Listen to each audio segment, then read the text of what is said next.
So if you remember from last time, I think there's some kind of echo going on.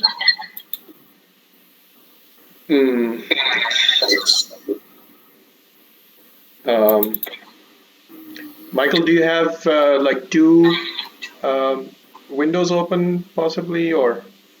Nope. Okay. So yeah, so the last time we had that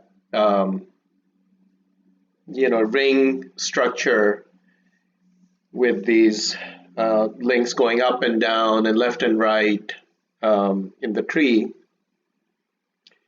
for representing a polynomial, right? And we did addition of polynomials. And if you remember the definition of that structure itself was very recursive, right? Because what you ended up doing was isolating one of the variables, and then everything else became sort of a polynomial in that variable. And then if whatever was left had other variables, then they would be sort of the root of their own trees, and you would just go on. And it was interesting in that in the algorithm itself was not recursive, right?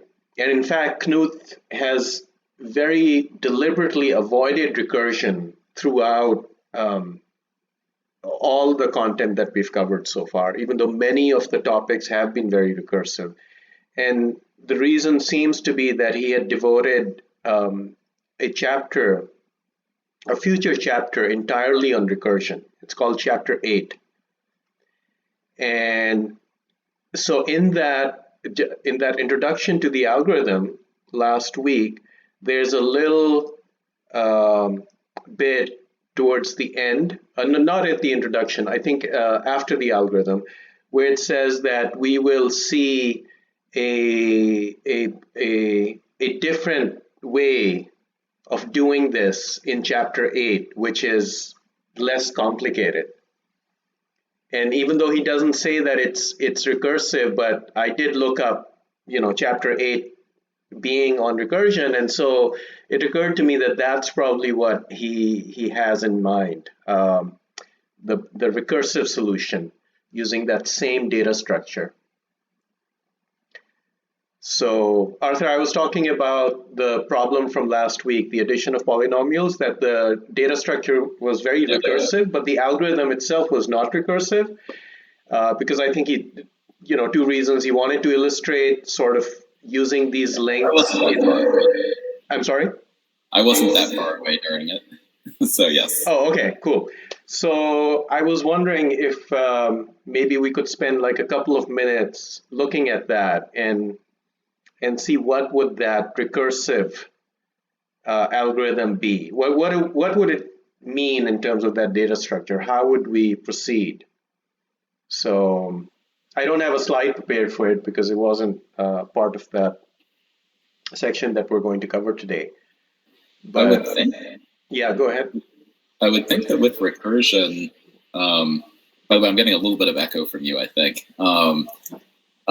Basically, that lets you get rid of the parent pointers if you want. But I'm not sure that would actually look very much different. Just at some point in the algorithm, he's like, now go back up to the parent, and maybe that would just turn into now pop the stack. Yeah, so I think you're right that it would involve replacing maybe one or two. I think going down also, right? Well, you need some. Well, I mean, you'd have to like push going the stack. down would be the call. Going down would be the call, recursive call, and then going up would be sort of popping or entering the recursive call.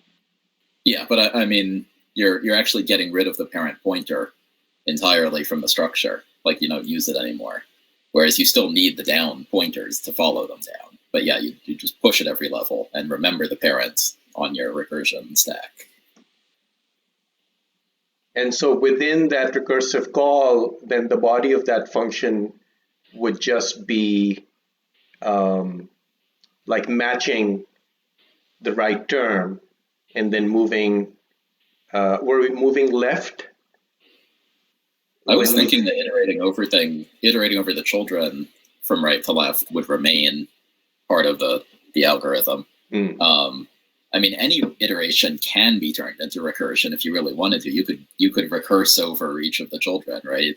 Go do the rightmost child and then recurse to, well, I mean, it would just, that feels unnatural to me for some reason, but I'm sure you could make it feel natural with enough massaging of the algorithm. Yeah.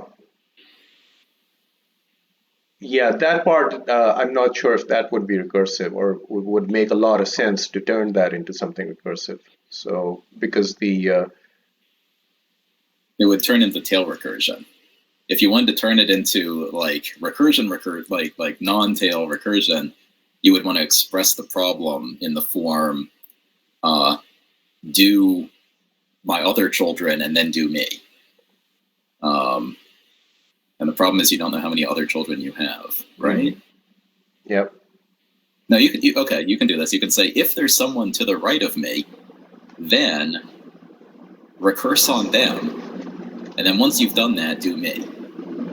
Or if there is no one to my right, because I am the rightmost child, just do me and then you're done. And that actually does produce a recursive algorithm, but that just seems more convoluted and less efficient than the iterative one. Right. Okay, so today, oh yeah, by the way, here are the resources in case you want to look up other stuff. We have the GitHub repo, and there's a Facebook group as well. There's been some conversations going on over there recently. And so what we are doing today is this section on path lengths in chapter 2. And so there's some terminology that's involved and introduced. And then there is a special kind of tree that minimizes the total weighted path length. And the method that we'll study is called Huffman's method for that. So our process. Oh, and I thought I'd put up these slides that, these definitions seem to come up now and again. And so these are things that we've covered earlier in our readings, and I mean, there's some other classifications of trees as well that have come up, but these seem to be the more important ones. And there will be a couple of references to stuff that we have not actually covered so far. So a couple of results about free trees and maybe something else, but they seem to be relatively easy to take on faith. So we'll proceed with that, but if you're interested, you can definitely follow up and read a bit more about it. We will be covering these topics in the next couple of meetups, so it's not like we won't look at them at all. Just take my understanding. Is he? Can you go back to the previous slide? Is it correct that in a regular tree, like the first thing, the order of the children does matter, and in the oriented tree, the order does not matter, right? Yes, it's backwards from how I was initially. I'm on video somewhere being like really confused by this. But yes, it does not satisfy the Liskov substitution principle here. We have the sort of the base class here is free tree, which is just an acyclic graph. And then if you designate one of those nodes as the root, that gets you an oriented tree. And then if you further designate that there's an ordering of the leaves, that gets you a tree. Got it. Okay, thanks. Yeah, and I do have a tree in quotes on a couple of these slides. So for example, binary tree, I say possibly empty coded tree because a tree technically cannot be empty. But conceptually, if you wanted to understand it as, you know, a possibly empty tree, that's why it's in quotes. And similarly for free trees, you know, conceptually I'm saying think of it as a rootless tree, but, you know, technically a tree cannot not have a root. So and the page numbers, you know, it gives you an idea of how these were actually introduced by Knuth. So binary trees came after trees, and free trees were much later. And then we did have this very useful structure called a threaded tree, and that was used in a few different places for some algorithms and also for representing and sort of mapping between arbitrary trees. So this is a pretty useful concept. And I don't think we'll need to use threaded trees today, but they may come up again. So here we go. Pages 399 to 400, about 5 minutes.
Okay, Arthur has a comment. Seems to be presented backwards. I think the comments really not where we've gotten to yet. But middle of page 400 is like 3 follows by induction. That doesn't seem right.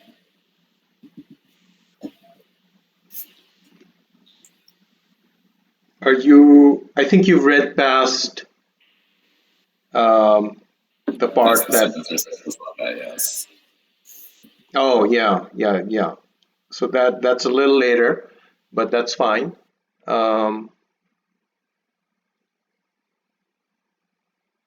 Anything about those first 3 or 4 paragraphs about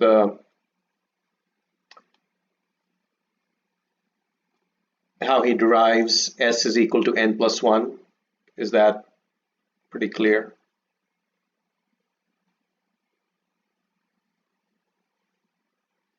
Okay, so then let's just move on to the part that Arthur was referring to.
Okay, so we've got the formula 3, E, which is the external path length, is equal to I, which is the internal path length, plus 2 times n, the number of internal nodes.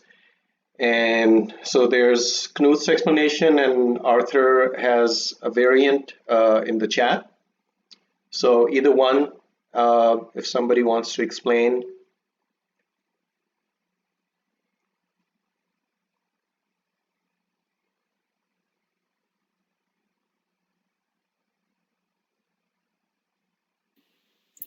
Well, I guess I could give it a shot. Mm-hmm. Echoey shot.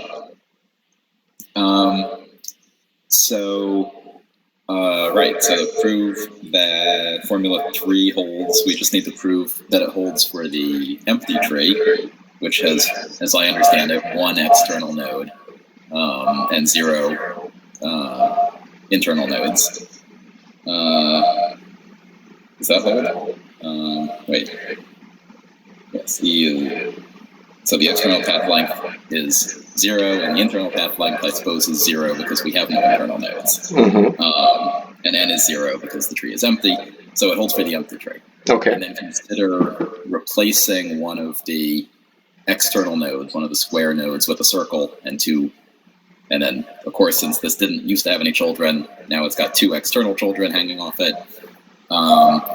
And so our E has gone down by k and up by k plus 1 and up by another k plus 1. So it's gone up by k plus 2. And our internal path length, I, has gone up by k. And so E has gone up by 2 more than k, and n has gone up by 1 because we added 1 internal node. And so that was our inductive step. It preserved the property equation 3. And then, so starting from the empty tree, adding a node preserves the property, adding a node preserves the property. So for any tree that you can build by adding nodes, the property is preserved. And you can build any tree you like that way. Just keep adding nodes until you cut the tree. Okay. The only thing I'm not clear about is this, replacement process, because with induction, it would be induction on n, right? And n is just the number of internal nodes. So if you wanted to use induction, it would have to be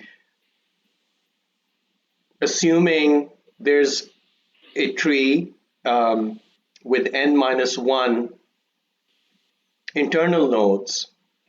Assuming the result is true for that, then you can show it for a tree with n internal nodes, and it has to be for any, right? So it can't be like a very specific kind of replacement where you're now fiddling with the external nodes as well. Do you see what I'm saying? Not really. I guess I thought I saw what you were saying until you got to the end there. You're saying we're trying to prove the property for some specific concrete tree, and so we need a process that can build us up this specific tree starting from the empty tree.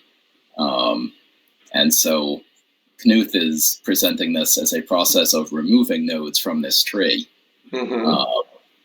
showing that if equation 3 holds for the whole thing, then it holds for progressively smaller and smaller trees until we finally get down to the empty tree where it also holds. That's backwards, right? I don't think that's what he's saying. He is using he is doing the deletion, but saying once you delete it, you have a smaller tree with n minus 1 nodes, and you assume it's true for that, and therefore it's true for the tree you started with. Well, not therefore, but you have to establish some. You have to do some calculation to get from that tree with the deleted node and say that that's the relationship between that tree with the deleted node and the original tree in terms of the formula, and the formula still, formula then holds, both sides hold. Now, I think in Arthur's presentation, you're involving recursion in there. And while recursion and induction are flip sides of the same coin, but that's not the intent generally in the inductive process, right? So in the inductive process, you're not going all the way, although there is like the strong induction variant where you could, assume a lot more about the different ends. All you're doing is you're just going one step past, right? You're just saying, okay, I'm at n, I know something about n minus 1. How can I use some fact about the n minus 1 case to establish the result for the n case?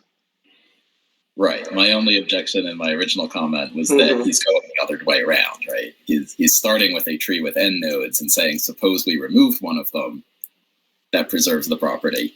Yes, and if you can do this in a general way, if you can do this in a general way, like for any tree that has n internal nodes, this process is legitimate, and then what you derive from that process is legitimate, then you've proven it for the n case. That's the way I'm understanding it.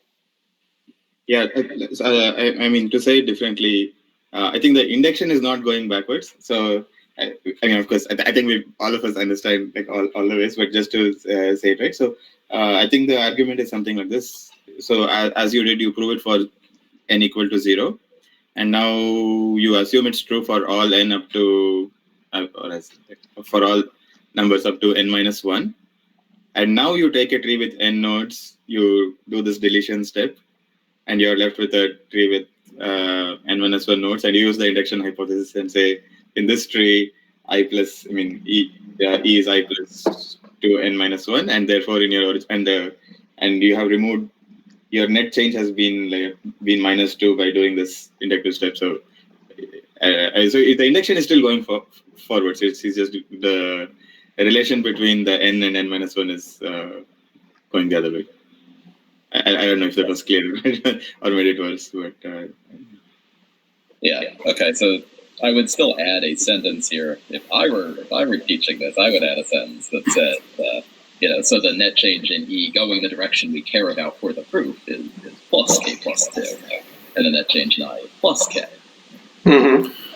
Yeah, sure. The weak part of Arthur's way of doing it is that you have to convince yourself, and it's not hard to do, really, but the weak part of the argument is that you have to convince yourself that adding one node at a time that way, you can reach any possible tree. And it's, yeah, you not just a tree and starting with a tree of n minus 1 nodes and coming up to a tree with n nodes, it works, but can we reach all trees of n nodes that way? And it's not hard to imagine. But now, on the other hand, there's also a weakness in Knuth's argument. Knuth is saying that given any tree, we can remove an internal node of length k, and that he doesn't really show why that would necessarily exist. I think that is just a terminology issue. That this is one of the places where he's using he's introduced the names V and K here. Right. But you see, the argument. Wait, hold on. Select the node V, and let's just say its distance is some K. Right? K is defined as the distance of the node V, whatever it is. He doesn't say that explicitly, but that is definitely what he's meaning. Well, the condition is that it's a V where both children of V are external. That's the K. That determines K. Exactly. And you have to also prove that it exists, which he didn't do, but I guess it's obvious because the tree, you couldn't have, there's too many nodes for the tree to have K, only up to K minus 1. Yes, it would have to be winter. For you to be able to have a tree with no leaves. Yeah. Okay. Yeah, I think that really just goes with the definition of external nodes. Like once you have at least one node, in the tree, then you're going to have, some leaves. And you can prove that one internal node, you got to have two external nodes, and it's not clear what a tree with no internal nodes would look like. Do you have a external node or not? Yes, the empty tree has one external node. And we know this from his formula 2 or something. One of these. Yeah, well, that's cheating using the formula. It's early formula. No. I think the way to think about it is that may be why he's going backwards, though, so that he can get to that tree with one external node.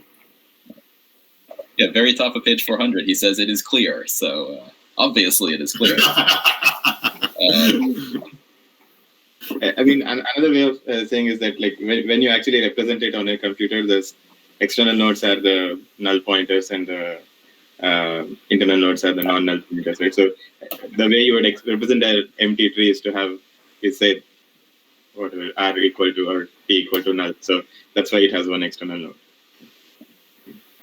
So, and you know that you must have at least one internal node with two external nodes, if you have any internal nodes at all, by the pigeonhole principle, because the number of external nodes is always one greater than the number of internal nodes. And so if you can give every internal node one external node and you still have one left over. So but that's what we're trying to prove. That's what we're trying to prove. No, that was formula 2. Formula 3 is talking about the path lengths. Oh, you're talking about the number of, right. S is equal Yes. So that tells us we must always have at least one internal node, which is a leaf, if we have any internal nodes. Right. What breaks down in the 0 case? Something has to break down. Then we have one pigeon and 0 pigeonholes. And yet no pigeonhole has 2 pigeons in it. Huh. I bet I can come up with something interesting to say about that at some point. Okay, so let us proceed further.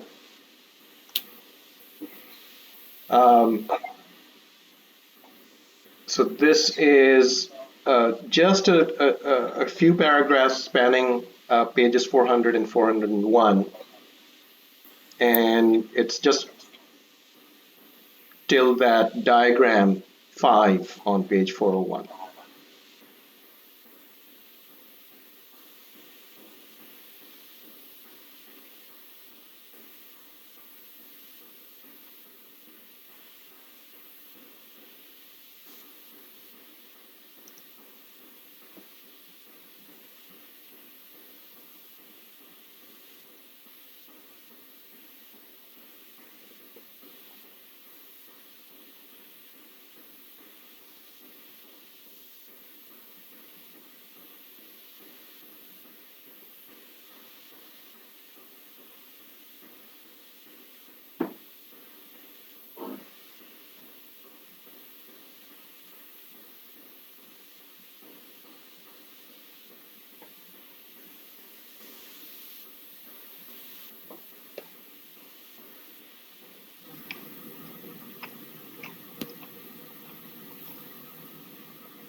Okay, so there's a couple of equations here, and it's also interesting to see the use of the word clear or clearly. In the last like 6 or 7 paragraphs, I've counted at least 3 or 4 occurrences. So, like the top of page 400, he says, hence it is clear. And then there is clearly only one node, and then it is clearly achieved. Don't forget, it is not hard to see. It's not, yeah, I guess we should try to find phrases that are somewhat synonymous. Okay. Whereas the average path length only it can be shown. So that's a hard one. So first of all, let's take that first clearly. Clearly only one node can be at 0 distance from the root. So is that pretty clear? To be clear, I think it is clear. Okay, all right. So there we agree. And then, he goes on to establish sort of that binary relationship, and therefore the internal path length is always at least as big as the sum of the first n terms of the series. Is that pretty clear, the series and the first n terms?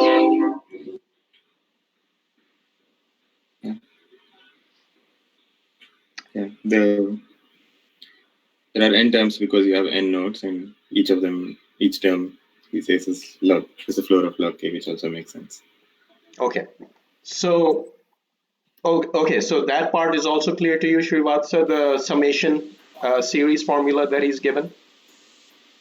Yeah, I mean, he's referencing some exercise that we actually have not done.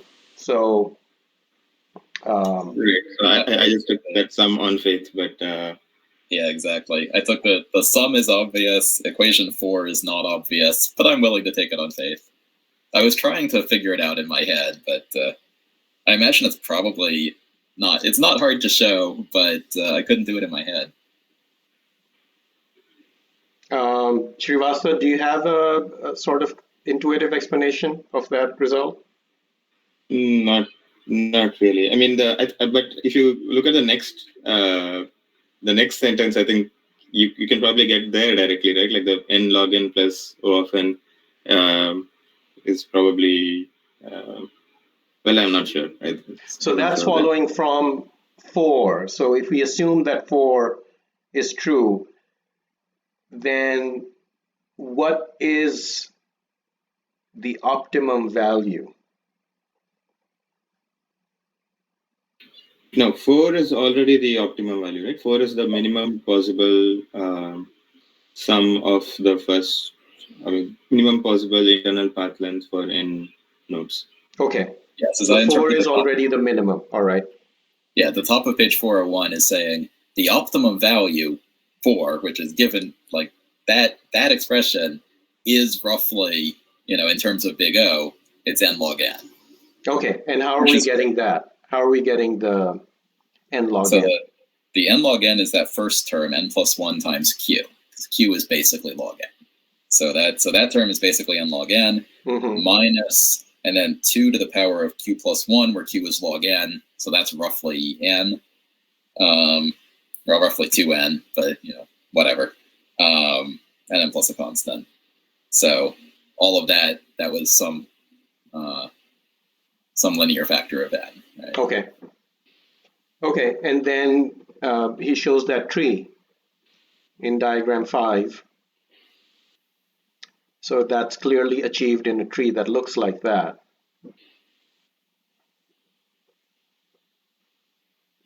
Right? Because I don't understand, complete tangent to this, but he does call it n log n plus big O of n. Whereas when I look at the formula, I'm like, well, that's definitely n log n minus basically 2n. Oh, don't forget there is also a plus q, right? Oh, well, q is log n. There's a plus 2, but that's a very small term. So would it be more correct to say this is n log n minus O of n? Or, well, there's an extra factor of q here, but q is very small, so we don't care about it. Is this actually n log n and then more? Or is this n log n minus something that actually gets further from n log n as n gets bigger? And is it even correct to put minuses in your big O's? Because of course that term doesn't matter. As log n gets bigger, that term stops mattering. But then why is it there at all? I don't actually know. So, I think technically in this asymptotic notation, there's no difference between n log n minus O of n and n log n plus. Like both of them mean the same thing, and just by convention, you write plus. Because I believe that the constant factor is supposed to take care of that. So that constant could be negative, the constant could be positive. So that's sort of built into the big O notation. But Arthur, you have a point. I don't remember seeing minus O of n, but I don't see any issue with writing it that way either. So I mean, I think you're both right that, big O is, the constant factor might be negative. I just feel like I've never seen a case where it was negative and had to think about this question. And then I'm also meta wondering, am I even right that the constant is negative? Maybe the constant is positive and I'm just wrong. Yeah. But So that's a great point, because to really establish that big O of n, technically you'd have to go through the equation with the raw terms, and then you'd have to come up with some constant at some point, and then say, oh, this is now covered by O of n. So that derivation is not given over here. He's just sort of included that in the big O formulation. But why is he mentioning big O of n at all? Well, I think he's specifically claiming that he's not claiming that it's big O of n log n. He's specifically claiming it's exactly n log n plus big O of some smaller, plus some smaller terms he's not worried about, because there isn't just a factor of n that he's hiding under there. There's also a factor of log n. Right? So it's like exactly n log n minus like 2n-ish, and then plus another log n, and then plus 2, and all of those terms he's hiding under the big O of n. But he's claiming specifically that's not like 2n log n, it's not 1.1 n log n, it's exactly n log n, plus factors of n. Okay, yeah, I felt that he's including that because he hasn't given the exact derivation. He's using relationships between or properties about the big O notation. And, one property somewhere or the other is going to be that Q is log n plus O of 1, and then 2 raised to something like that is O of n, right? So that's the part where I felt he hasn't, given you all of the steps, but he's not omitting everything either. He's not straight away just going to n log n, because there is a little bit of computation that's involved using the 2 to the power of q. Okay, yeah, so let's see. We have a few minutes. Let's move on.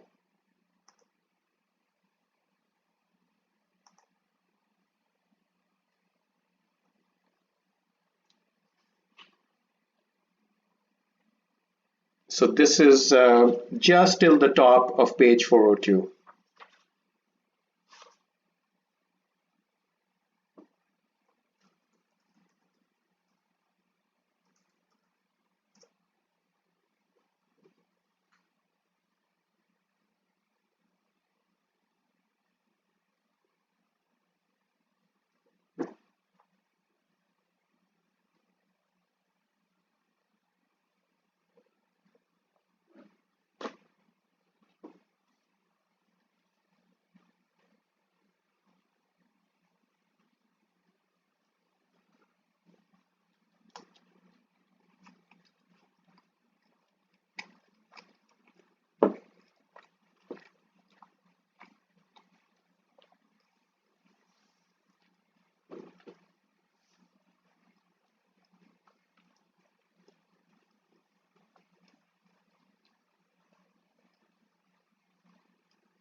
Okay, so thanks, Arthur. Arthur worked out the previous result.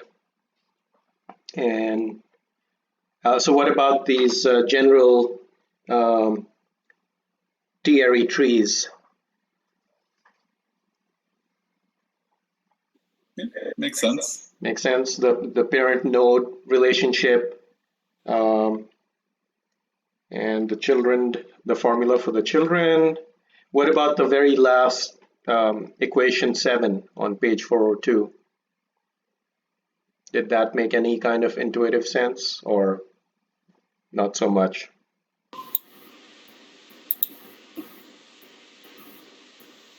I'm willing to take it on faith.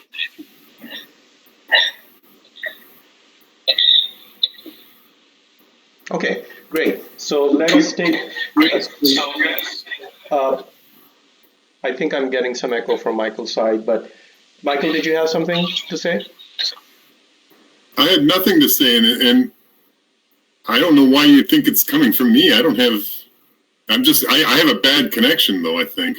No, it's because it's because when I speak, your mic icon, it has some bars showing, so it's sort of like there's some feedback coming from there. Now it's muted, so sorry.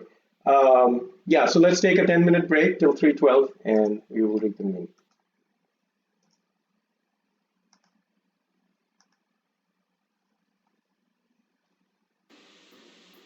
Dr. Google doesn't like me. Still?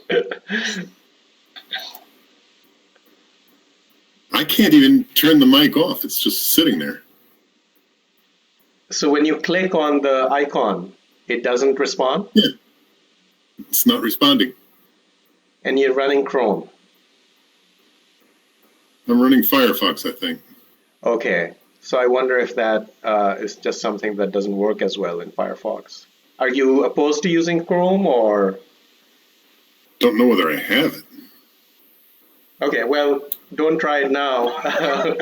You're online, so next time. Yeah. For what it's worth, I'm in Chrome right now, but I have definitely used Safari, and that's fine. Okay. Let me try it. I have it. All right.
Okay, that was a lot of work.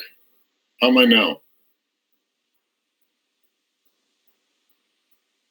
Sounds all right to me. Of course, I think Zarkosh is also muted at this point. That sounded fine. I didn't sound fine before. I don't know. Okay. Okay, I'm on Chrome now, and it had to ask me passwords all over the place. Meetup has a password. I'm on with Gmail. My Google account has a password. I had to find them. I never even used them. I don't even know what they are. Well, it worked out, I guess. That's good.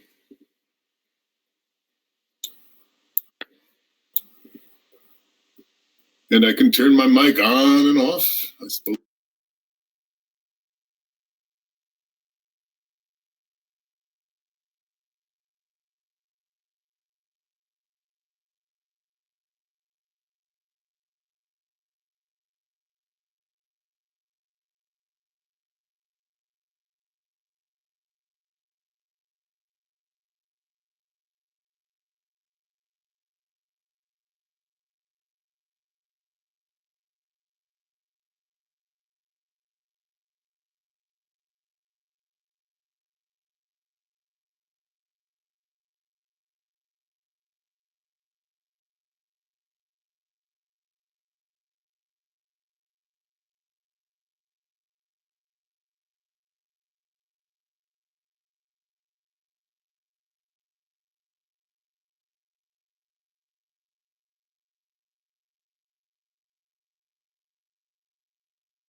Hey, we're back. So whenever you get back, we'll just continue till just about the bottom of page 402.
right, who would like to explain weighted path lengths and then, again, go over the application that he gives as an example of decision trees or search trees?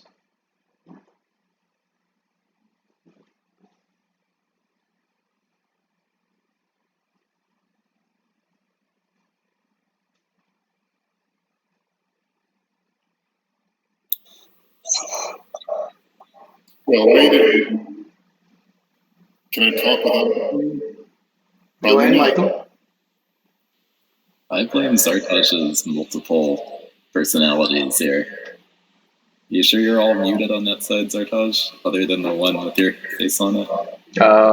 Here we go.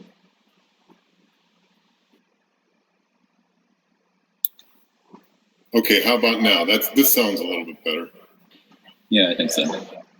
Okay, well, why does Zartaj muting one of his screens solve my voice problem and Arthur didn't have, and you other guys didn't have any echo at all, and I do? I don't understand.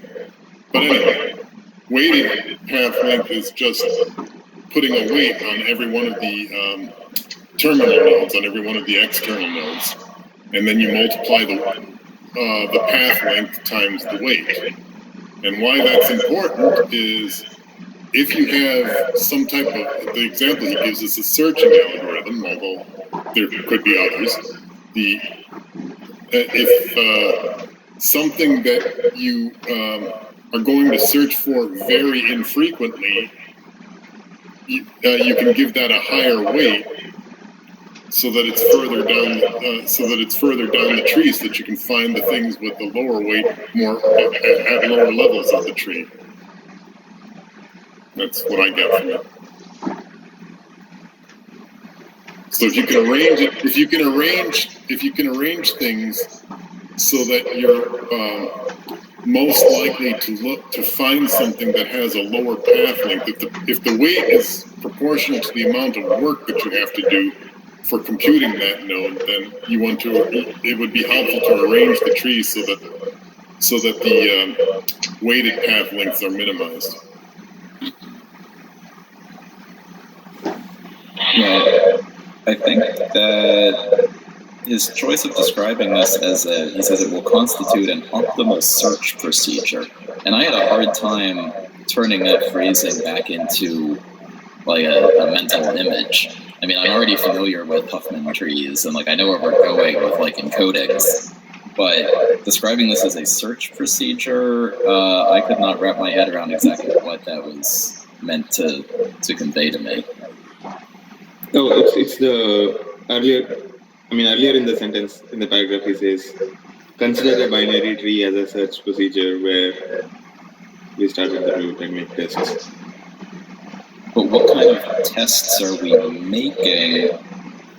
So we're saying we have at our disposal a unlimited set of tests which can distinguish between any possible sets of possibilities.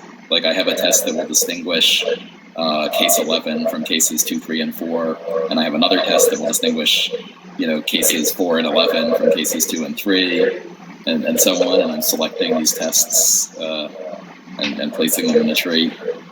But is that something people have? That doesn't seem to match conceptual world computing to me. Yeah, I think this is probably a binary search tree, right? But I think then it's not obvious that you can rearrange the tree to make it a binary search tree. In fact, it's not. His first example is not. So, right, it's a binary search tree. So if we are allowed to choose the comparison at each step and say if the number is 11, go this way, and if it's not 11, go that way. Or if it's 3 or 4, go this way, and if it's 2 or 11, go that way. But that's something you do, right?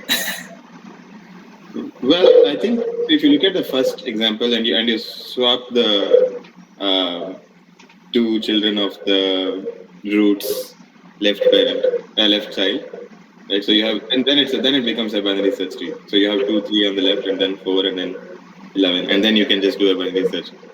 That's true, but that's not true in general, Right. And I think I don't think the term search means searching for the 11, which is just the weight. And I also think that searching doesn't necessarily mean that the tree is actually in order. It may be that your search has to go through the entire tree in order to find its result. Whatever search means. I don't think search means necessarily searching for like a classical binary search problem. I think Michael, I think you've hit the nail on the head. I think what I take from this is that the entire tree is one search. So there could be many, many different trees that you're following to arrive at these conclusions. And so out of all of those trees, which tree is the one that will minimize your total weighted path length? Because each node is a decision tree, is a decision point. So it will help you determine what your next step is going to be. But in many other kinds of trees, you could be taking inefficient paths. You could be not eliminating certain possibilities earlier, and so that's sort of adding to your path length. So the entire tree, you have to generate a tree that are of all of these possible trees that can be formed as the minimum weighted path length. That's the way I understood it. So it's not a binary search tree as I understand binary search trees, in that you've got some sorted order and things are placed in certain nodes. It's not that. Your end goal is to reach these leaf nodes, and potentially you will really need to do all of them. You will need to really reach all of them. Yeah. It sounds more like, what comes to my mind is like drug trials, or some other statistical kind of process where you've got many different experiments that you could do, and you want to find some sort of optimal way of doing it. I was thinking of it in terms of 20 questions just then. The nice procedure for 20 questions is you try to find the question that will divide your search space exactly in half. But the trick is that sometimes that question is not available to you, right? Can I find a question that distinguishes 3 and 4 from 2 and 11? You can, right? You can ask, is it one of 3 or 4? I mean, well, yes, but then the questions themselves become longer and longer, and I have to take that into account in designing my algorithm. But, which is also in itself an interesting problem that I right up Knuth's alley, right? What if we have a set of questions we're allowed to ask, and so we're only allowed to distinguish at each step between to divide up the search space in certain ways and not others? Then what's the most efficient search tree we can produce? That's an interesting question. Yeah, that is an interesting question. Here, I think it's more like you ask a question. You ask a certain question, and that will allow you to ask certain other questions, right? And so if you do this efficiently, you can come up with the minimum number of questions that will give you the answer. But if you do it inefficiently, you may end up, like asking irrelevant questions, or questions that haven't really helped you at all. Right. I also like your drug trial thing, though. I think that works. If we say that we have we have 4 drugs, and one of them has a 2 in 20 chance of being the one that works, and one has a 3 in 20 chance, and a 4 in 20 chance, and a 11 in 20 chance, and exactly one of them is going to work and the others aren't, but we can give cocktails of multiple drugs to our test group. So for our first test group, we're going to give them, all of the drugs except number 11 and see if that works. And if it does, we go this way. If it doesn't, we go that way. And that actually maps pretty well onto this idea of an optimal search procedure. So yeah, I like and that. I get your point, and Michael also kind of hinted at it. like Huffman trees are well known in computer science for certain applications. But this was really interesting to me that he didn't mention those applications at all here. Like there's some hint that, yeah, this is related to that, but he hasn't really mentioned encoding. He hasn't mentioned tries. So those, I think, are coming down the pike, but at least Yeah, for I the assumed he was introduction. going to get to those, but I Yeah. guess we go right up to the exercises and he still hasn't mentioned them, so that is kind of interesting. Yeah. Another application of this is in artificial intelligence when you use random tree algorithms or all kinds of different tree algorithms that there are for classification problems. Mm. So, Yeah, that sounds so the promising. Same thing there. At the top level of the tree, you want to make the split to be most productive. At least usually you do, so that, like, for instance, in the drug trial thing, you would if the 11 meant that it was 11 times the odds were 11 out of 20 that drug would be effective. That's the first level of you would want to be in the first level of your decision tree, and you would want to minimize that path length in a sense, so there'd be only 11 times 1.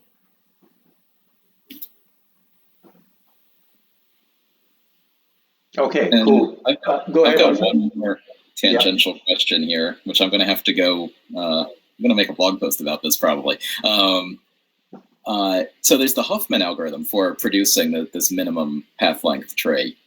But earlier I mentioned the 20 questions algorithm, where you just knapsack problem the outcomes as evenly as possible into two groups, and then recursively do that. And that's obviously not computationally tractable because it's A, the knapsack problem, and B, then you have to do that recursively over and over.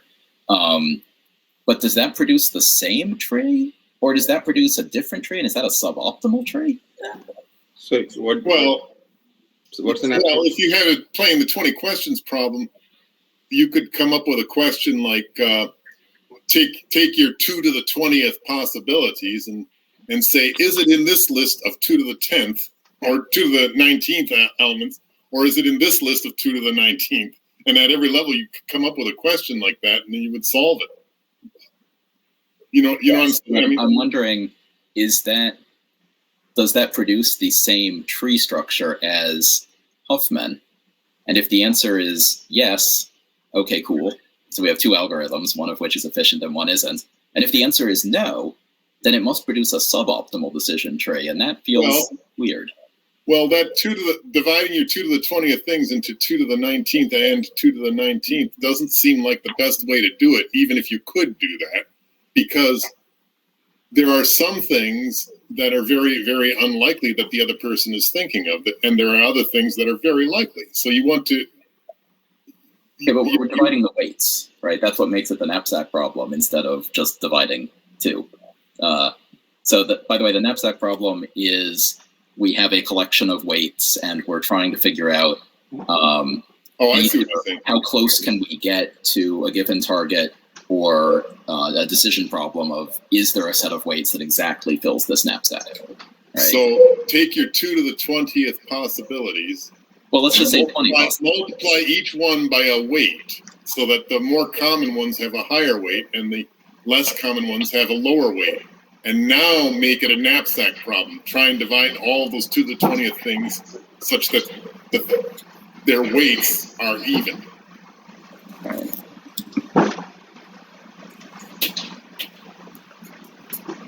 I mean, I think in a height balanced tree, I think in the end you come up with something that was pretty height balanced. Unless there were things that, I mean, you're playing with your 2-year-old, and your 2-year-old is very likely to be thinking about the dog. I put in the chat basically how this algorithm would work. You start at the top level with you have your 4 weights, right? 2, 3, 4, and 11. And we shuffle them around until we figure out, like, okay, yeah, like, these are 9 and these are 11. There's no way to get 10 and 10, so I'll take 9 on the left-hand side and 11 on the right-hand side. And then out of those 9, what's the best way to split them up, and so on. And so in this case, this does produce the same tree structure as Huffman produces the optimal structure. And I want to say that's always true. So I want to say Huffman is just a more efficient algorithm, an efficient algorithm for producing the same tree you would get using the top-down inefficient approach. I'm not sure. It could be that the top-down approach is.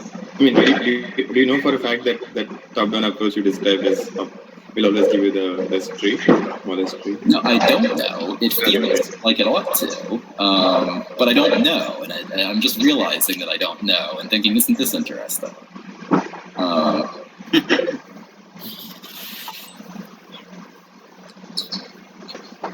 mean, it feels obvious, right? But yeah, we should explore it separately. It is definitely interesting. Yeah. All right. So let's. Yeah, go ahead, Michael. Where it gets not so obvious is when you know, like for instance, in that case of 11, 2, 4, and 2, 3, and 5, you come up with a lopsided tree, and maybe, especially with bigger trees, there's a better way to do it, where you're putting that, where you're letting that 11 be down a little bit lower, so that all of the other ones are, so that your longest path is shorter. Maybe yeah, I mean, both of these algorithms are greedy algorithms in a sense.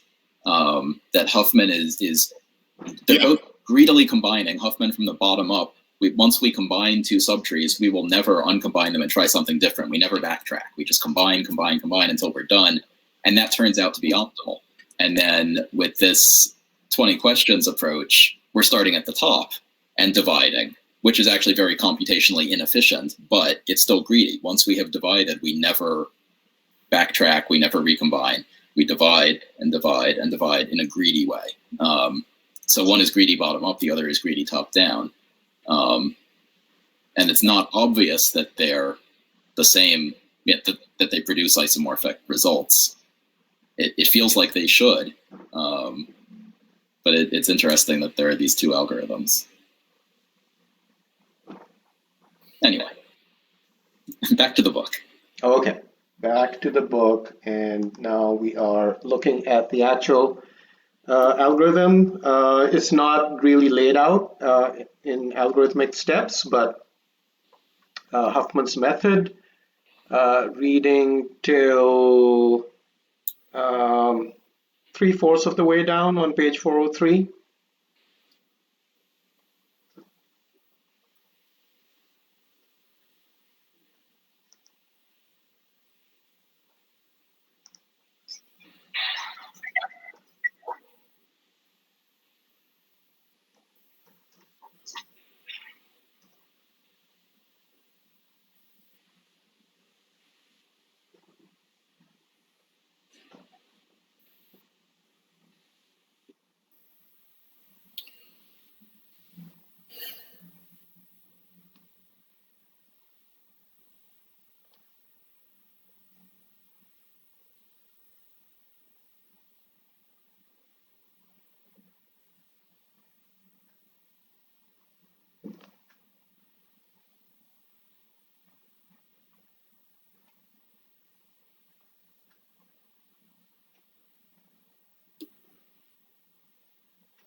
Okay, something else clicked for Arthur.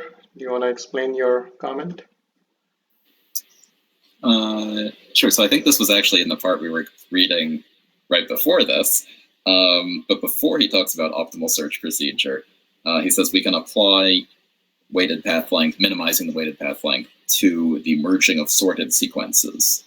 So if you have a bunch of sequences that you got out of like a merge sort type of thing, and each of those sequences has length W1, W2, etc., then you're going to have to merge them all eventually into one big sequence, but you can only merge two at a time. So you end up with this sort of tree of merges, but the time taken by each merge is going to be proportional to the lengths of the inputs.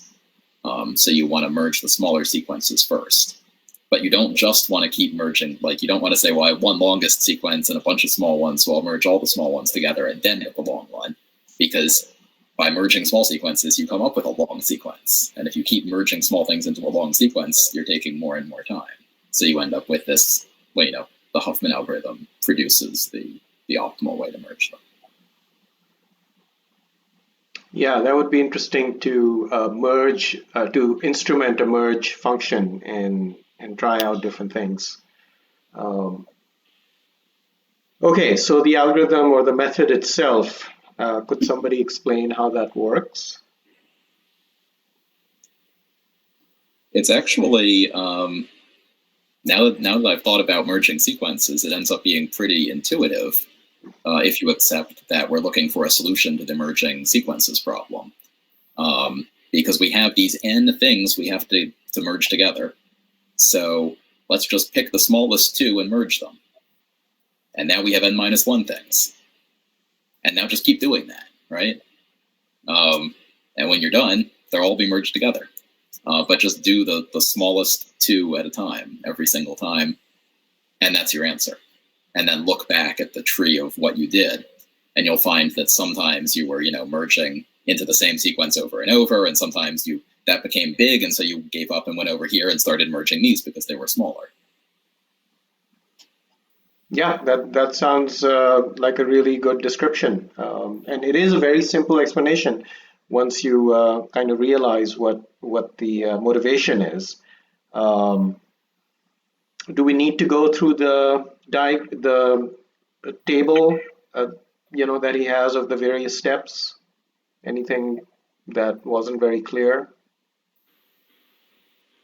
I think the time goes downwards. It took me a while took me a few moments to understand that, but each like the first row is the initial state of the algorithm, and the second row is after. Yeah, can you just go ahead and explain the way you understand it now?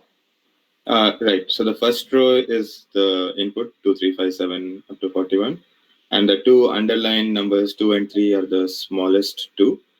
You merge those two and write 5, and that gives you the second row, which is the next state of the algorithm. Then you, starting with the second row, again you look at which are the smallest two, and those are the 2 5s. You underline them and replace it by 10. You repeat that, you replace 10 and 7 by 17, and now again, when you look at the two smallest, it's the 11 and 13. So those two, so the 17 stays where it is, and the 11 and 13 get replaced by 24, and so on.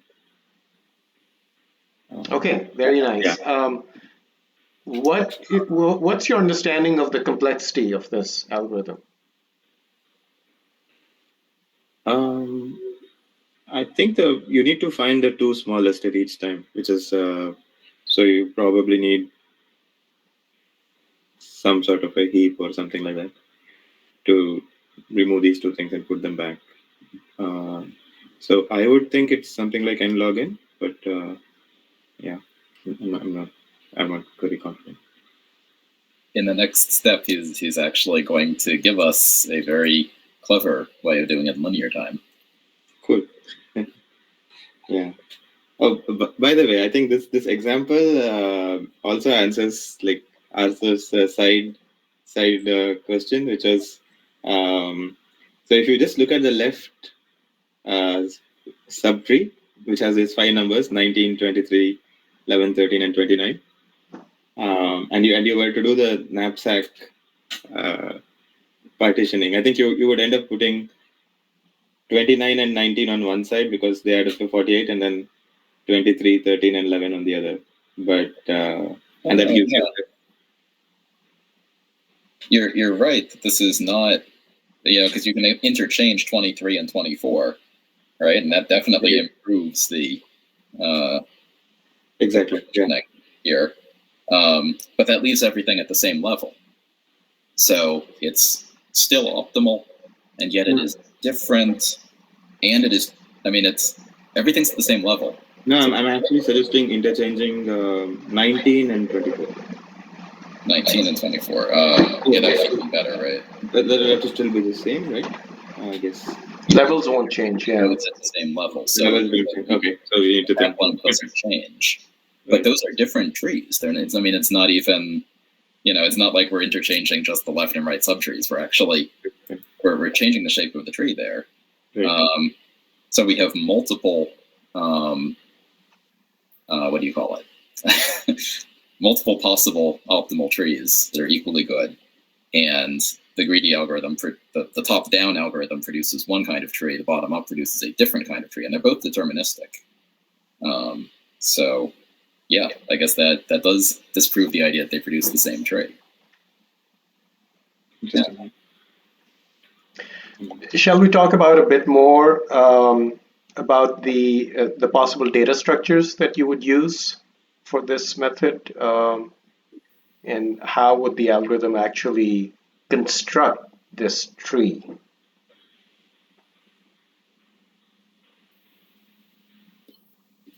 Are we allowed to use spoilers from the next page?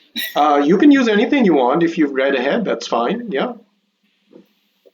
It might make more sense to just go to the next reading and then come back to it. Okay. Yeah, I was thinking about that. By the way, there is exercise 13 that I would like us to try, which essentially is a more generalized version of the problem with negative weights, and he gives an algorithm for that in the answers. So you could have a look at that if you want, or just try it at first on your own. So yeah, so let's go on to the next section, which is the proof, and basically till the end of the section.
Okay, so a couple of things to go over here. First is the proof, and then the second is the actual data structures that he suggests using and explaining how those are working.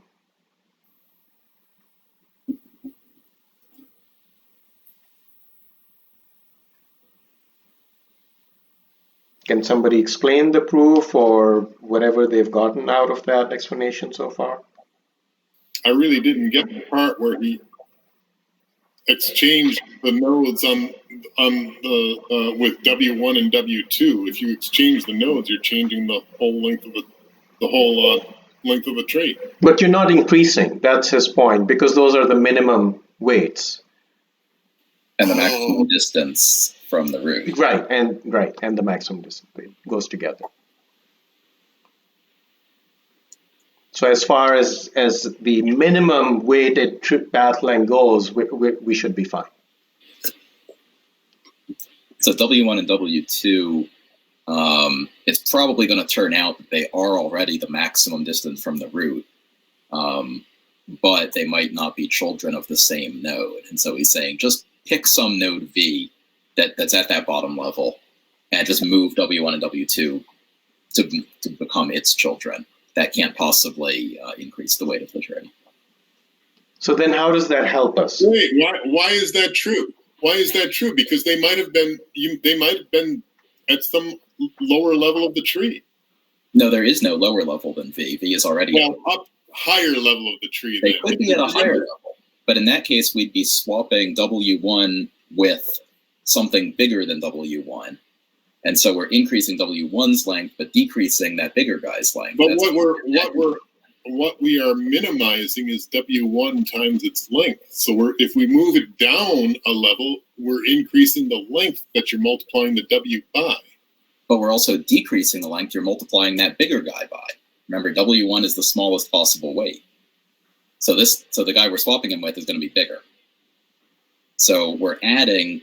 Okay, it doesn't really say that, but we're subtracting. Let me think about it.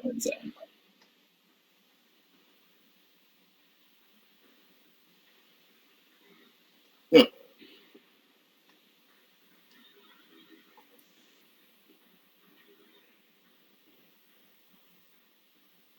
What's the benefit of this step? What does this allow us to do?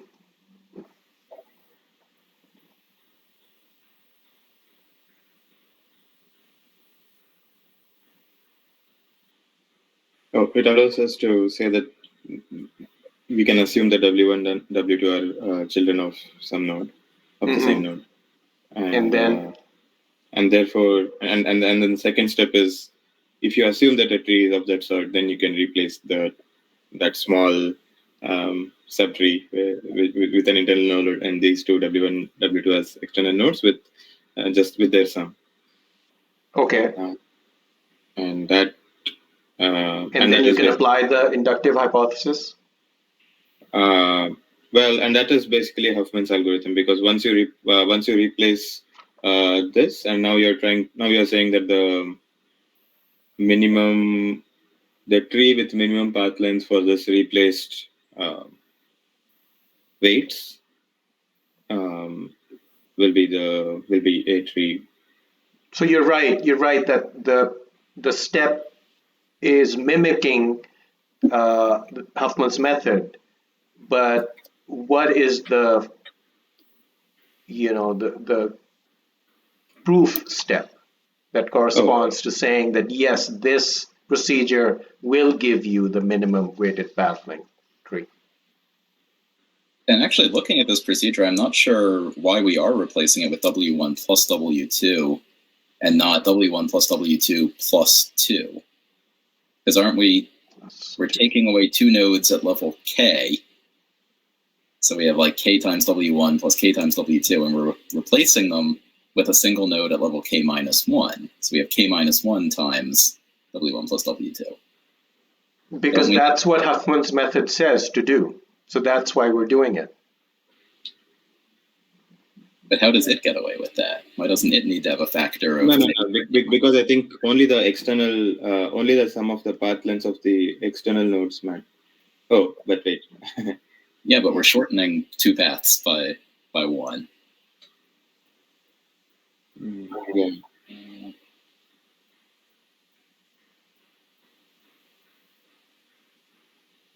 Why are we allowed to get away without multiplying by that factor of k over k minus 1? I'm not sure I follow. You're saying that, I'm not sure what you're saying in terms of, okay, so we did the replacement.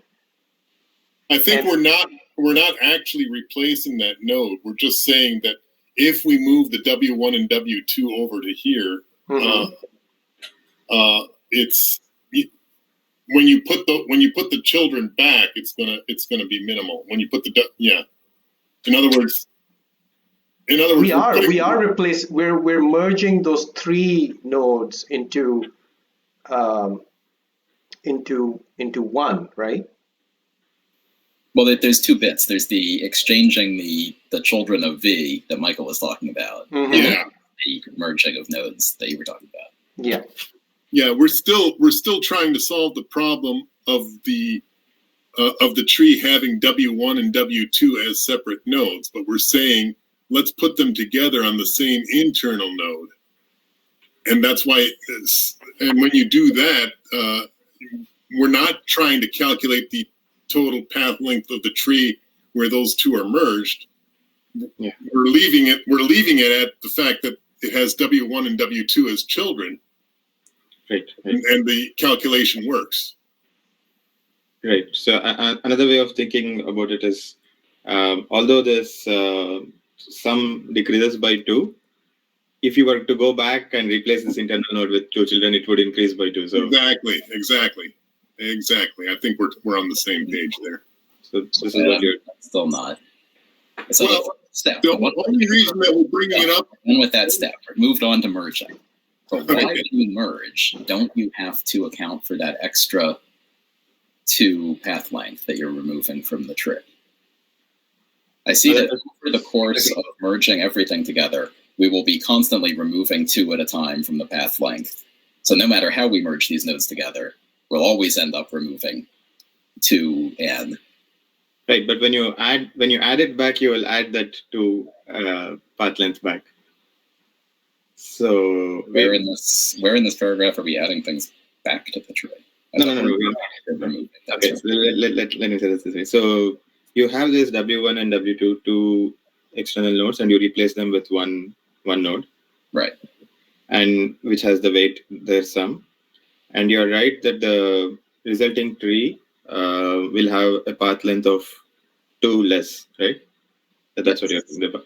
But now, suppose you calculate any tree for these weights, and you take the node which has weight W1 plus W2, and you replace it with 2 nodes. Put the 2 children back. Because what we're trying to do is we're trying to prove that the tree with all of the nodes before we merge them together is the optimal tree.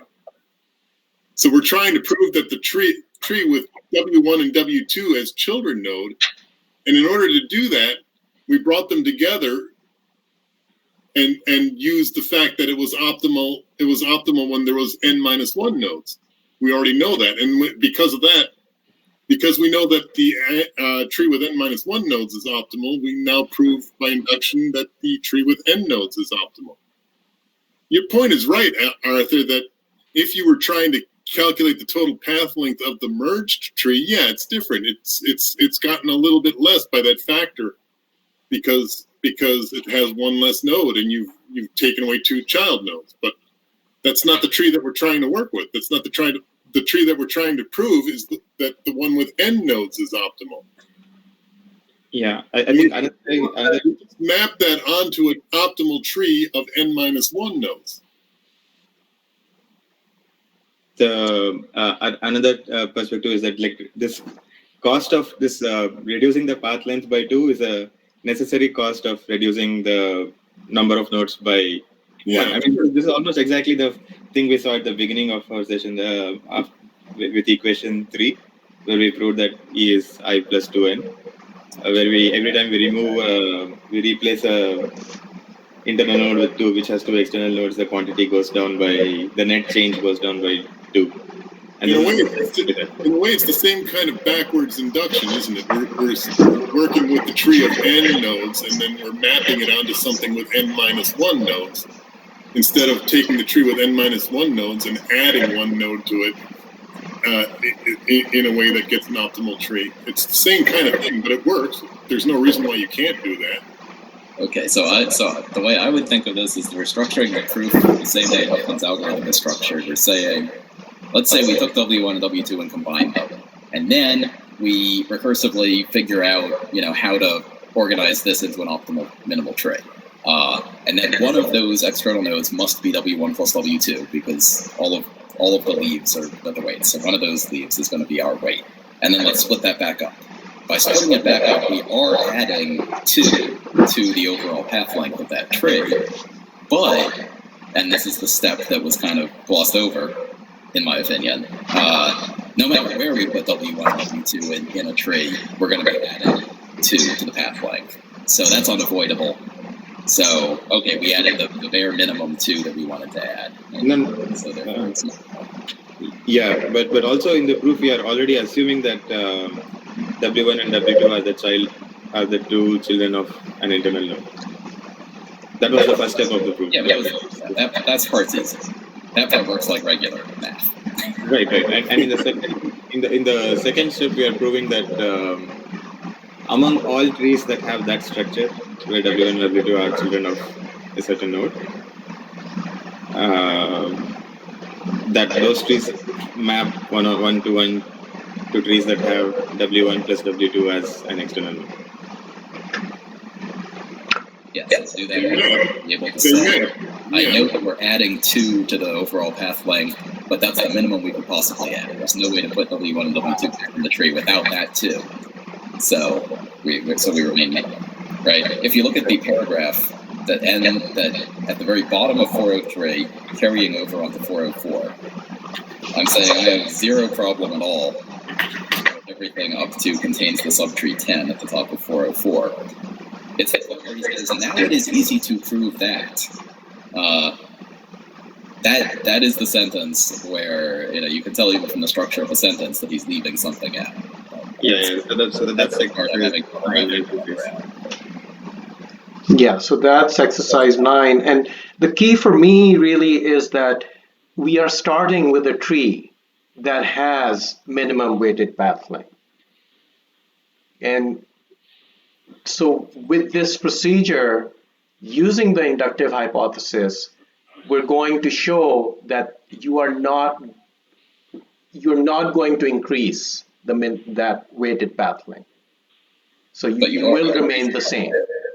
That you're increasing it by 2. The question is that the best you can do? And the answer is yes.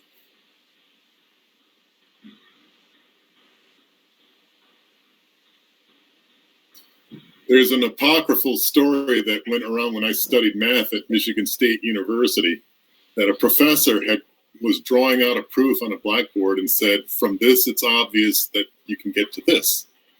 And one of the students raised his hand and said, I don't get it. I don't see why that's obvious. So the professor turns around and looks at the blackboard, rubs his chin, furrows his brow, and says, just a minute, I'll go back to my office and check this out. That's at the beginning of the class. 55 minutes later, he comes back in and he says, yes, it's obvious. There's also the one about the professor who puts the big proof on the board, but then, step 1, 2, 3, step 99. It's all up there, plain as day, turns around. Are there any questions? The student says, I don't actually understand what you did in step 45. And the professor says, that is not a question.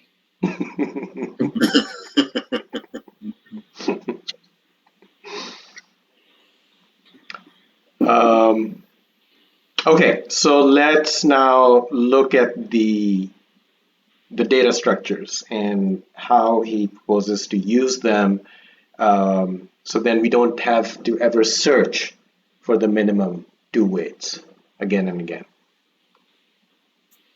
Could somebody explain that? basically the second paragraph on page 404, and it's essentially the same as exercise 13. Yeah.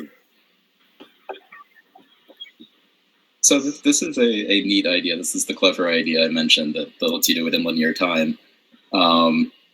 You basically, it's kind of like the algorithm for merging two sorted lists, right? You've got these two queues of things, and you're going to, the one is your inputs in sorted order, and the other one is going to be your combined weights. And you're going to pull the first two elements off your original inputs and combine them and push them onto the other queue. You know they're the smallest because they're at the front of your originals and there's nothing on the other one. And then now you have two queues with stuff in them, and the smallest element is going to be at the front of one or the other. If you pull two elements off of the original inputs queue and combine them and put it at the back of that queue, you know it goes at the back because these two elements I just combined are bigger than the first two elements I combined. So their sum is going to be bigger, so it belongs behind. Alternatively, I could be combining something I've already combined with an original element. But if I do that, it's definitely bigger than the next thing. Wait, it's definitely bigger than the original. How do we know it's bigger than the next thing back there? Well, sort of recursively, that thing was gotten by combining smaller things from the original elements. And you can sort of keep track of the web of how these things are getting combined. And I bet it looks neat. But anyway, it ends up working.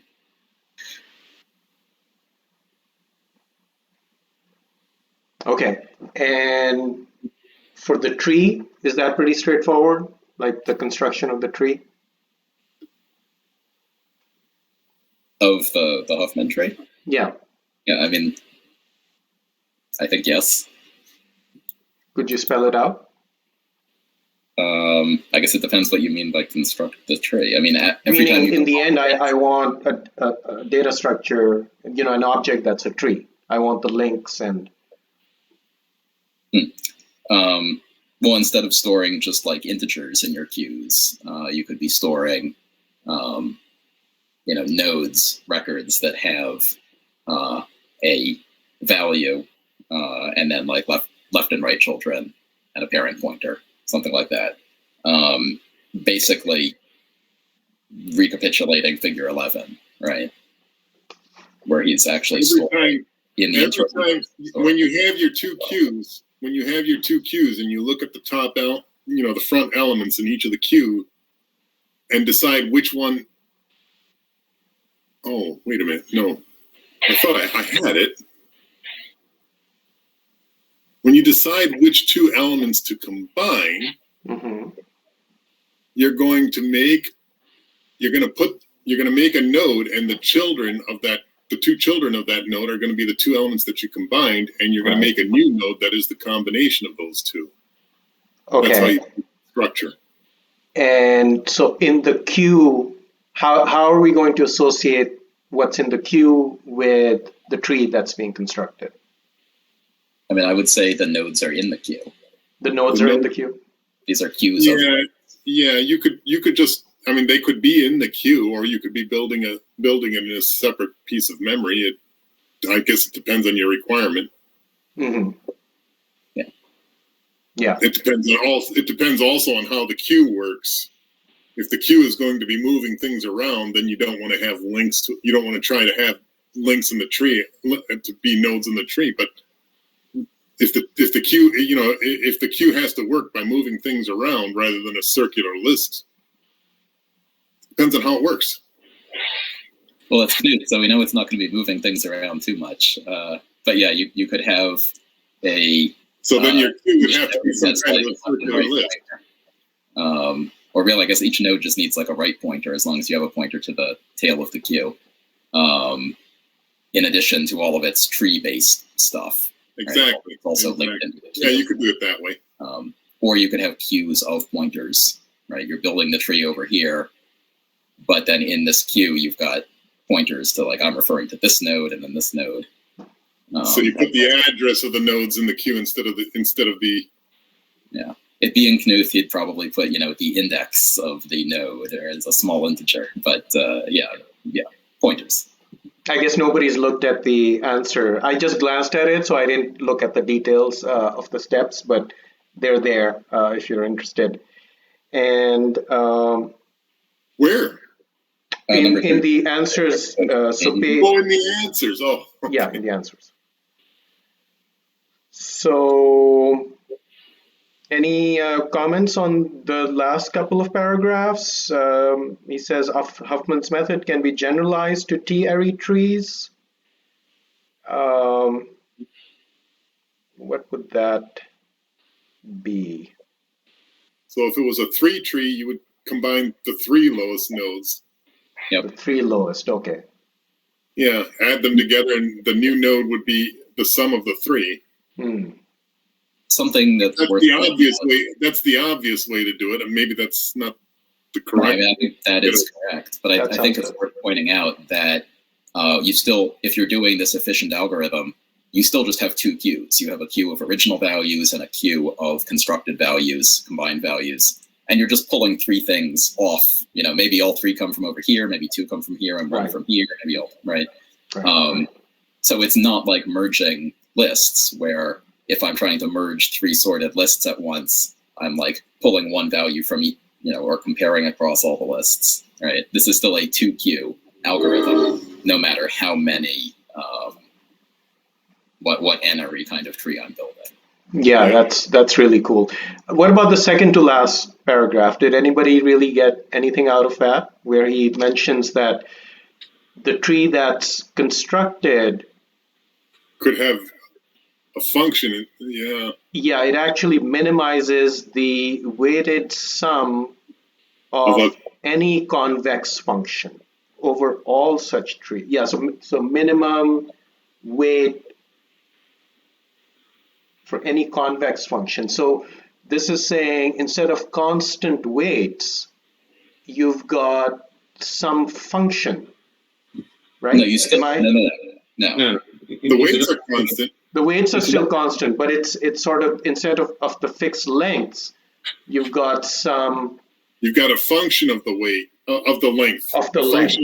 What would that mean? What would that? So instead of multiplying the weight times the linear length, maybe you're multiplying by the length squared for some reason, or the logarithm of the length. Although that is a convex function. Yeah, that sure is. Yeah. Why you would do that, I don't know. But would it be fair to say, let's say I had a problem of some sort of highway map sort of problem where you've got traffic, right? So you've got distances, but then you've also got this element of traffic on certain roads or certain paths, and that can slow you down or that can speed you up. Would that be sort of a function? I don't think that would work out to be a convex function. Yeah, it should be a function of just the length, right? It's a function of just a single number. Just the length, yeah, just the length. That's true. It should be just the length. So it could be the kind of road it is, right? So it could be like a freeway versus a small road versus a mud road, a trail, or something like that. Yeah. One interesting thing is, I think if you take the constant function 1, then you get the fact that it minimizes some of the path lengths. Mm-hmm. I mean, maybe you could do something like to take your map example. You want to come up with the shortest path, but you also want to come up with the minimum number of places that you have to turn. So you decide that the value or the optimal path is something like the weight times the log of the level, because if the higher, or no, I guess it would be the other way. You'd want to function like this level squared, so that you would penalize longer path lengths. I think the difficulty here that I face is that it's very easy to get sidetracked into minimum paths versus minimum trees. So the application of the problem that this would be applied Right. to really involves all The tree. possible paths, and Yeah, you're the trying to tree. minimize over that set. Yeah, you're right. You're right. You're Yeah. absolutely right. You're not really trying to minimize the path to a single node. You're trying to minimize the entire tree. Yeah, I mean, an example would be where you minimize sum of weighted sum of squared path lengths, right? Where the longer the path, longer the length, maybe it gets more and more harder. I mean, it gets harder than whatever. It goes as a square, and then he's saying this will still work. The same thing with you'd have to come up with a specific example because why square? Only because square goes up. It could be exponential. It could be any. That's the thing. All convex functions go up at the right side more than the left. I think what's actually, wait a minute. Is there something else that makes it a convex function? What about a log? A log function does not. It goes up less and less as the.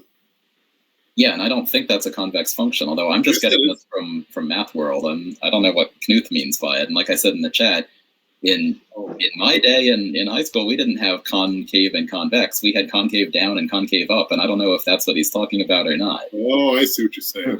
Yeah, and I think log is not convex. Log is concave down. It goes. Okay. Okay, I was thinking of the definition where it wasn't.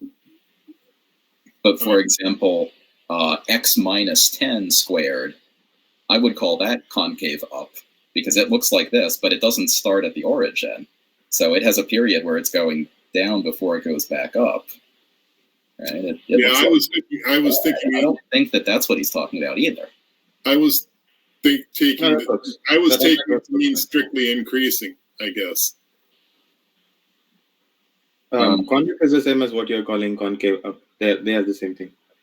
I would hope so, but then that I don't have intuition about why this works anymore. If it were just an increasing function of L of the path length, then I would say, okay, well, suppose we took two of our nodes and we tried to swap them. Then we'd be moving the smaller one up and the bigger one down. And of course, that's going to increase our product more than it decreases it. And so that's going to be worse than the original. That doesn't mean that there's not some other proof that it'll work. Well, that's not a proof at all if we're allowed to have functions like x minus 10 squared. Oh, I see what you're saying. Because then as you decrease the length, you're actually increasing the multiplier. Right? You want to get things around path length 10 to minimize the multiplier. But the point is that I think assume you are going to have nodes at that length, then it's still better to put the weights. In some sense, you're only rearranging the nodes rather than the. Well, that's not true either. Another key at this level of the tree. I don't want to put them up near the root anymore. Yeah. I'm going to play around with this, and I feel like we're misinterpreting what he means by convex function. I think what he means by convex function is strictly increasing. I would say monotonically increasing for that, but I think that works. Sense intuitively. But then that allows functions like log, which none of us even want to call convex. Maybe we need to play around with this one a little bit. For log. I don't know what he means. You're right. I don't know what he means by concave, but I think log would work. Yeah. See, this is a standard definition there. Convex function, mathematics, a real valued function. If the line segment between any 2 points of the graph of the function doesn't cross it, that would work for both log and x. No, that doesn't work for log. Log is concave because it goes like this, and so the secant line is. Look at the definition here. No, if the line segment between any 2 points in the graph of the function lies above the function. Okay, so that would only be strictly increasing, or even something like x minus 10 squared is also concave or convex.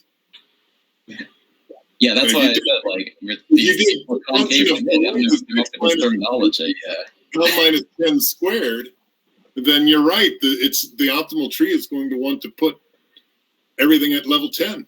So it gets to multiply by 0. You think so? Like, you're saying that's not true, so I don't know. My intuition about this is not good. But I still think we're misunderstanding what he means by convex function. I think maybe somehow it's not this. No. I'm pretty sure it's this, because this is a common term, and he would not use a different. We just have to improve our intuition. Arthur does have a point that, with Knuth, it's better to find out what Knuth actually means. So somewhere or the other, he may have defined, convex functions, especially if they're somehow important or significant in these algorithms. Well, maybe the idea works even with a function like L minus 10 squared. That's what I would think. So the minimal tree in that case is not the same. Arthur is right. It's going to want, if possible, it's going to want to put everything at level 10 if you have enough nodes. You want to put. Intuitively, I'm right, but my intuition could be wrong. So he does say that you have to modify the algorithm so that you always pick the original weight in case of ties, and that somehow is a necessary condition. But you don't have to mess around with f. In fact, you don't even have to know what f is, right? Right. Yeah. Well, anyway, I'm going to play around with it a little bit. The index does mention that convex and concave functions are also discussed on page 596 in the answers to. Oh, okay. Not on, but it's 17, but there's no definition there. It's just, no, yeah. Oh well, if f of n is convex, so that the second derivative of f is greater than 0. If it's convex, second derivative greater than 0. Yeah, that's exactly what it is. Same thing. If the second derivative is greater than 0, then it's going to do this. Yeah. And again, I feel like this ought to be called concave. This one? You're looking from below. Why am I looking from below? We don't do that. That's not what integrals do. Anyway, I have to run because I actually have something at 4:30, so I will see you all next time. Okay, great. Thanks a lot for attending. And yeah, next time we will be going back a couple of sections to free trees, and which are basically graphs, and some more mathematical stuff there. And so hope to see you next time. Bye-bye. Bye. Bye, everyone.